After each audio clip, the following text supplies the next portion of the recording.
Welcome to the show, Rhonda. Thank you, Lisa. Thank you for having me. What a topic we're about to cover. You and I are friends. We've been friends for decades. Yeah. And we recently spent time together at your house that's been under renovation for a really long time.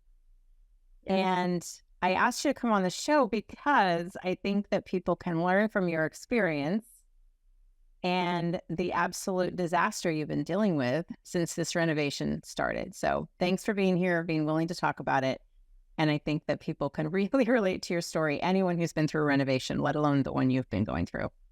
Yes. Thank you. Thanks for having me. Sure. Okay, so let's get started. Let's talk about, when you bought the house you bought, you have kids who are, older kids, some graduating high school, off to college. You have a busy household, which was funny when I was out at your house. It's like out in the middle of nowhere, and yet there's 17 cars in the driveway. That's the place where people want to hang out. You're a fun mom and dad that way. And so you bought the house knowing there would be changes you wanted to make. You like the land, the view. Tell me about that process in terms of choosing where you decided to leave your other house you owned and buy this one. Yeah, sure. So the house that we owned prior, it was just we had one of our kids leaving, going away to college. We had a lot of space in that home. It was in a neighborhood close, lots were pretty close in proximity to one another. But it was fairly private. But for the most part, it had a lot of square footage, a lot of house for me to take care of. And so we felt with the other two kids coming close to, getting done with high school as well, that we would look into downsizing and that we kind of wanted some property. My husband's from the LA area and he wanted to move up to Redding and, have a little space and enjoy that. So that is really why we started looking at downsizing. But once we started looking at properties, we realized that we love the idea of having a view, and we're pretty limited, what we could afford to buy and where we could buy with a view. And so this property kept coming up, and we looked at it several times, and I just couldn't get past when I would walk into the front door. And my husband would just say, just keep walking straight out to the deck. And Keep looking out that way, yes. keep looking that direction. And then we get out there and this spectacular view of Mount Lassen. And so we just couldn't pass up purchasing it. And it did have good bones. It had potential. I could see where we could maximize the views a little more and have this open concept. And then in addition to that, it had an additional area that was built onto the boat garage, what they call the boat garage, and had partially been converted into a little apartment. And so I thought that would be great for moving my mom in potentially in the next few years. Mm-hmm. So that was the attraction to the property. It's 4 acres, and just as you saw, very private, and it's about 6 miles from what I would call in town. Yeah. But we get used to It that. seems further. It seems further. Yeah. It So seems further on the way out there. On the way back, you're like, oh, it's actually quite close to where we're going. yeah. But okay, so then you see the potential in it, and we're going to get to your design work, and you have a side hustle that's it's all about designing and redesigning for other people in their homes. So we'll get to that later. But when you look at this house and the potential, then you're in for a renovation, and that you're even going to, like you said, maximize the view. So you're going to be removing, changing windows, doors, all Right. things. Mhm. And in the work that you do with your sister-in-law, with your renovation business, your styling business, redesign, you have some experience with that. So the reason I point that out, and we're going to do a whole other episode on your design work, is that you aren't someone who was asking for unrealistic expectations. Right. This is what I know is the potential of this house. So you're very realistic about it, and you know how to achieve it. let's take a break, and when we come back, let's talk about your decision making and who you hired and how that unfolded.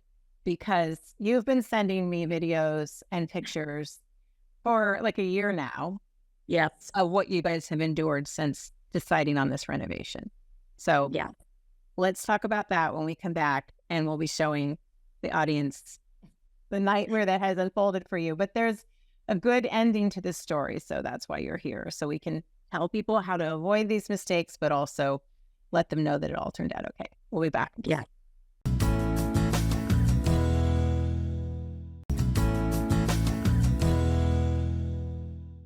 We are back talking with Rhonda Paris. We're talking about the renovation you did. You picked the house knowing there would be renovations. You are in the renovation and styling business yourself. You and your sister-in-law are partners in the Sacramento area in California. So let's talk about then. You decide to buy this house knowing there would be renovations, no way around it, right? You want to maximize the view, you want to maximize the space, and you hire a friend. So Yeah. let's just talk about, first of all, your selection process and hiring someone to do these big renovations, not just painting walls, but moving walls and replacing cabinets and some really big things. So tell us what you had in mind to do and then how you went about hiring for it. So initially, we our first project that we did on the house was to renovate the boathouse and renovate into a little, we call it the casita now, but an area that my mom could live in.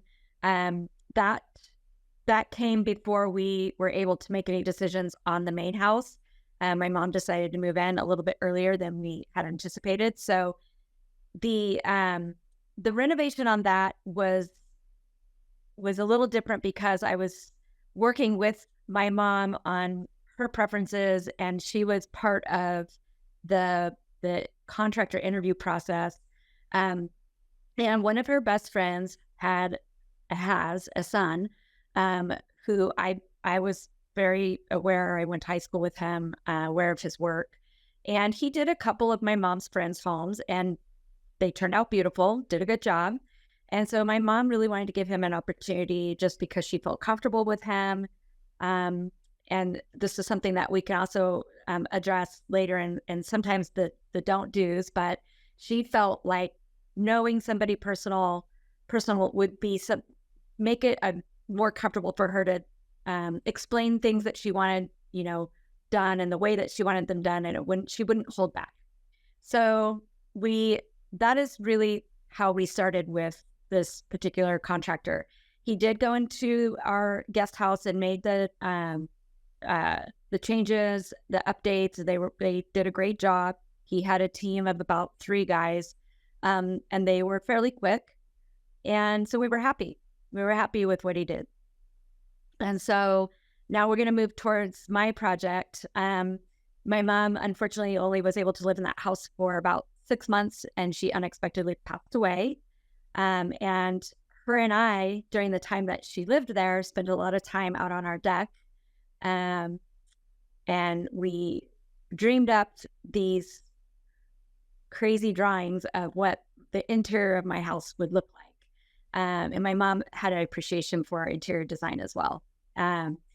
So along with my sister-in-law, we had some drawings that we did, and it was more like, okay, this is something that, maybe in a few years we'll start tackling. And then after she passed away, it was, you do things, kind of to make yourself feel like, that person is still there. And this was something that was on her bucket list for me. So we decided, okay, let's do it. Let's start the kitchen. Let's make these drawings come to life, Mm-hmm. And so, And I get these are drawings that are realistic, right? I mean, correct. You have an architect that, like, these are sound decisions for your house. Right. And on our design, in our platform, and for our interior design clients, we have great programs where we can design your room by scale also, so that you can get a good idea of what it's going to look like with furnishings and all that good stuff. So we had those drawings done, and I'll have to share one of those drawings with you, because you'll see now that we're getting to the end, it looks pretty similar. But So I did interview a couple people, including the contractor that my mom used on the guest house, and we just felt comfortable that he he did a great job, and he was familiar now with my home, and so we went with him. And the price was maybe slightly less than some of the others, but not significant. Mhm. But we did feel like since he'd been in and out of the house, he knew that, where all the electrical stuff was, where the water came in, all that good stuff, that he just was familiar. Let me ask you So, a question. So the people that he'd worked for before, was it as big of a renovation? Obviously, the casita wasn't as big of a renovation as what you were going to do, but had he done the moving of walls? And yes. so he'd done all of that before. Okay. Yes. There's Yeah. no reason to think that he wasn't capable of the work you were asking of him. There was no reason to think. Yeah. He had done some beautiful work for some other friends of my mom's that I've seen pictures of. Um, and yeah, decks, walls, windows, all of it. So now moving forward, we started in March of 2003. We had a 4 to 5 week quote on renovating the kitchen. It included um, adding a wall to create a butler's pantry, and taking out a wall to create a bar. And then mostly after that, just updated tile, counters, cabinets, things like that. And so the first 2 to 3 weeks went very well. They moved along pretty good. The third week, there was less people there. And by the fourth week, I had received notice from a couple of the guys that had been working on our property that they were going to be leaving. And um, they, from what I understand, had left because they were not receiving payment from this contractor. So I was set up on a 4 week payout for the contractor, which is pretty typical. And then, so I would pay over four installments, and then I would pay for any materials, over and beyond that. So I was only paying for labor over 4 installments. So we continued to pay. I met with the contractor on week 3 and said, now it's not moving. We're not even near being done. He assured me, I'm getting other people to come in. Don't worry. We did this off and on. And again, I can't stress, because we were using a friend. We were trying to we wanted to work with them. And it went on until October. Yeah, but sometimes having a friend, I've contracted work before too, and you can just be a little more direct. You're not trying to protect any relationship. I mean, you want to be respectful no matter what, right? You want to have a professional relationship, but that layer of friendship, also adding that layer of your mom's friendship with his mom, you guys go way back. So, Yeah. so you're trying to get this done. And let's talk about, so third week, fourth week, and meanwhile, he's tearing things apart. And you're a family of busy kids with busy lives and your busy schedules. You're both full-time professionals. It's a disaster. It's a mess. Like a physical displacement of so many things in your house. So he'd torn out some things. Like, what are some examples of things that he tore out, but he skipped around a lot, right? He didn't really finish anything. Yeah. Yes, that's correct. He skipped around, and I think what we concluded was that he was trying to get help, and that I don't know that he had necessarily swung a hammer himself for many years. Mm-hmm. And so but we had now nearly paid him all up front, because we were on week 6 or 7. We did withhold the last payment, but he was now I think he was trying to fulfill the contract, which I appreciate that. But he clearly didn't have the skill sets that his team had. So he did. I think he was trying to get people in. And so if someone was available to do, just for instance, say stucco, he would quit everything what he was doing and go over and just go, okay, now we're going to do the stucco. But we weren't really ready for stucco. Right? He was just trying to get people that he could. And And then you'd mentioned he even had his 12-year-old son there sanding the door and ended yes, up sanding the glass on the door, and it was like an $8,000 door. it's still, yeah, we still Still do an have $8,000 door, and it's it's still still there. there. Yeah. Yeah, so I think he again was trying to bring in as many hands that he could just to help get it done. And I do feel like he felt bad, but I don't think that he was able to return our money. And I think that was the biggest caveat to him. Ending it, and he wasn't paying people. Correct. Yeah. So, but yes, he installed cabinets that had screws sticking out of them. He installed a sink, and there was a whole brand new sink and new pipes, and he put a hole in the pipe and covered it with duct tape. And I mean, the story goes on. He used some of our own equipment out of our garage and tools and lost them. He he got paint in my interior of my car because he moved my car so he could move his truck, and he had paint on it. I mean, the story just going on. When I was Yeah. at your house, you said, "Watch your step," and I ended up there was a part of the floor that was missing. That's fixed now. But there was a part of the floor, and I tripped, and I felt so bad that I tripped, and you're feeling worse that I tripped, but I'm like, "How did I miss that?" And you said, "Because there's not usually a great big hole in the floor in the middle of a kitchen." And you had plywood countertops with like, dollar store kind of, tablecloths on it just to keep people from getting splinters, and prom is happening. You've got, a dozen kids in your house because everyone's getting ready for prom. So I'm glad that you were able to keep your house light and fun still, but the stress of it all. So Yeah. let's take a break. When we come back, let's finish up, where you're at now. And Okay. you've fired him, you found a replacement, you're well on your way to getting things done now. And let's just give people some hope at the end, but also some advice about that going forward. We'll be back in Sure. just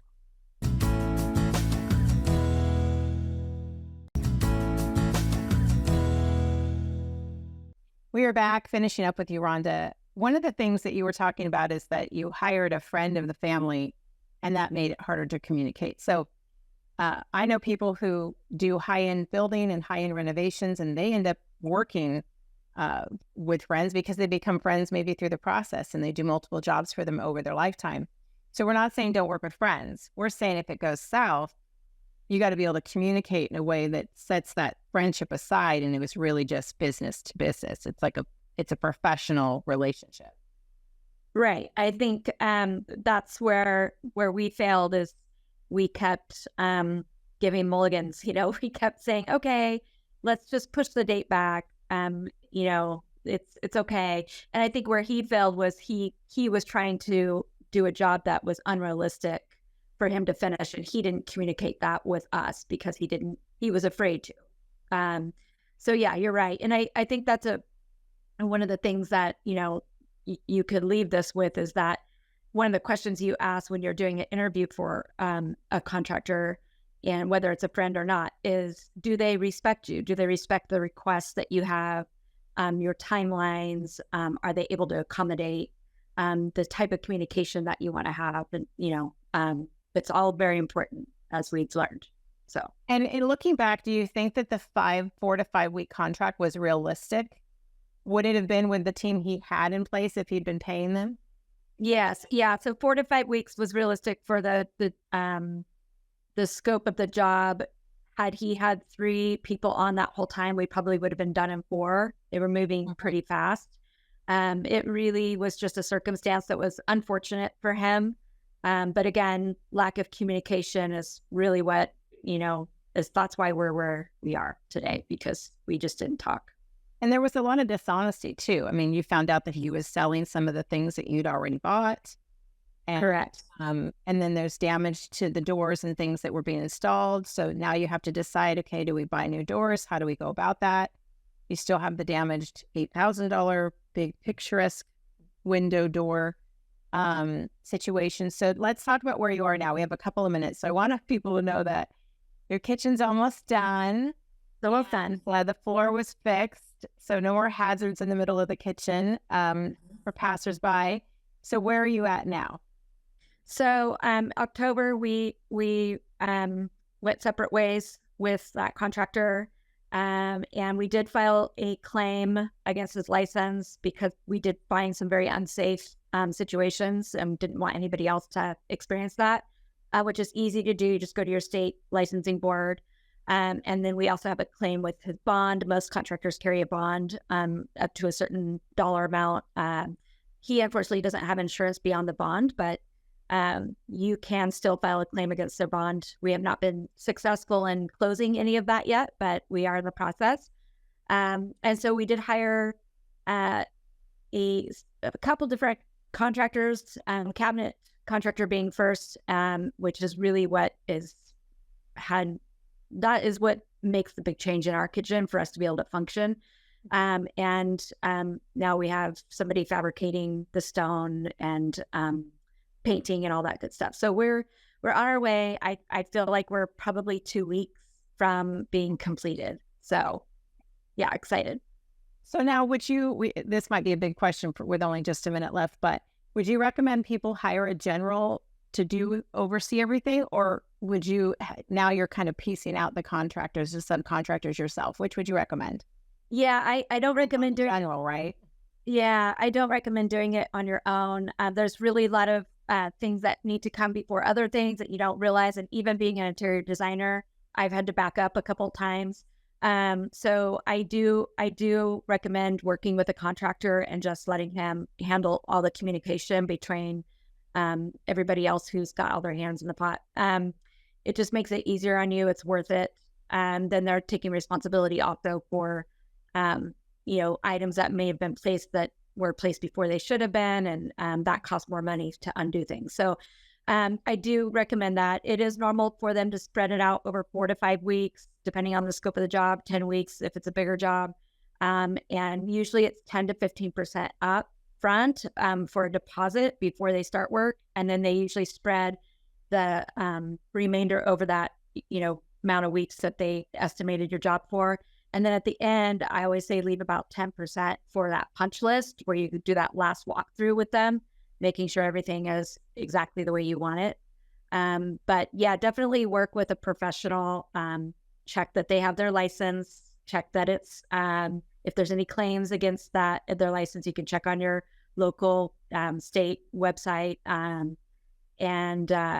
establish your communication, how that looks, whether it's emails, texts, phone calls, and how frequently that's going to happen.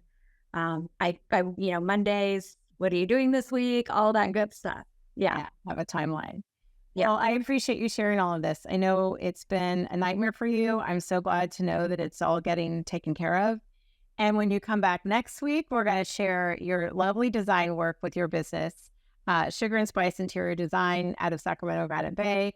And you're also going to give tips to our viewers about how they can make changes in their own room without knocking down walls and hiring contractors just to change the space that they're in a cosmetic way. So thank you, Rhonda. I appreciate your time and wish you the best. And we will see you again next week. Thank you for having me.